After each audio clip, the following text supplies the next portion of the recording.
ठाणे आणि पालघर जिल्ह्यातील श्रमजीवी कष्टकरी समाजासाठी झटणाऱ्या श्रमजीवी संघटनेच्या माध्यमातून स्वातंत्र्य दिन आगळ्यावेगळ्या पद्धतीने साजरा केला जातो. आपल्यासोबत संस्थापक आहेत श्रमजीवी संघटनेचे विवेक भाऊ. नक्की काय सांगाल, काय हा तुमचा याच्या मागचा उद्देश आणि काय करायचं? देशाच्या स्वातंत्र्याला 79 वर्ष जरी झाली असली तरी श्रमजीवींना स्वातंत्र्य मिळालेला हे 43 वर्ष पूर्ण होत आणि गेली 43 वर्ष अखंडपणे अगदी कोरोनाच्या काळात सुद्धा या ठिकाणी स्वातंत्र्य दिन उत्साहात साजरा झाला.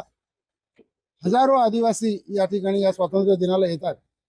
स्वातंत्र्य दिनाचा श्रमजीवीचा असा इतिहास आहे की मुक्त वेडफेकरांना ज्या वेळेला स्वातंत्र्य दिनाचा कार्यक्रम करायचा होता त्यावेळेला मालक वर्गाने तो हाणून पडला, करू दिला नाही, गोंधळ घातला आणि 84ला स्वातंत्र्य दिन साजरा केला म्हणून आमच्यावरती गुन्हा दाखल केला, माझ्यावर, माझ्या पत्नीवर आणि 8 जणांवर. आम्ही तुरुंगामध्ये 8 जामीन नाकारून गेलो आणि तेव्हापासून हा स्वातंत्र्य दिन साजरा होतोय.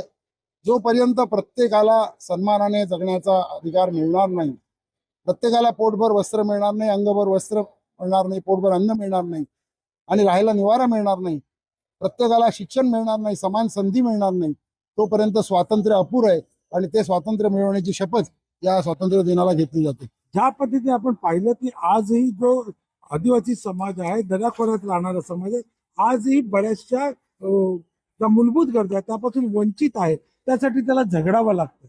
स्वातंत्र्य मिळाल्यानंतर काहीच झालं नाही असं नाही, बरंच झालं, परंतु अजूनही आदिवासी समाजाला आणि त्यातही आदिम समाज जो आहे, कातकरी समाज, त्या समाजाला स्वातंत्र्य मिळणं बाकी आहे. त्याची वेगवेगळी त्याची गुलामी अजूनही सुरू आहे आणि ही गुलामी नष्ट करण्याचा प्रयत्न दिवस रात्र श्रमजीवी संघटनेचे कार्यकर्ते वर्षभर करत असतात. ते स्वातंत्र्य मिळवत असतात आणि आज स्वातंत्र्याचा उत्सव ते साजरा करतात. या पद्धतीने आपण बघितलं तर या संपूर्ण जल्लोषाच्या रॅलीमध्ये, स्वातंत्र्याच्या रॅलीमध्ये अबालवृद्ध असतील, छोटी मुलं असतील, वयोवृद्ध असतील, जो उत्साह त्यांच्यात असतो तो उत्साह नक्की येतो कुठे? 3 पिढ्या या ठिकाणी आज आपल्याला पाहायला मिळतात. लहान लहान मुलं सुद्धा आहेत.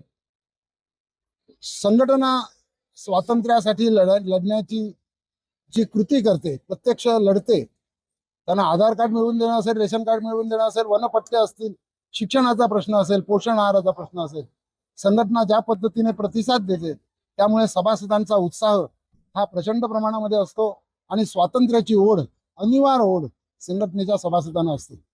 ज्या पद्धतीने आपण पाहिलं तर एकूणच या ज्या आदिवासी कष्टकरी समाजासाठी श्रमजीवी संघटनेच्या माध्यमातून उभारलेला लढा आणि त्या लढ्याचं ते यश आहे की आज हजारो जे अबालवृद्ध असतील, स्त्री पुरुष असतील, मोठ्या जल्लोषाच्या स्वातंत्र्याच्या रॅलीमध्ये सहभागी होत आहेत. संजय भोई, TV9 मराठी.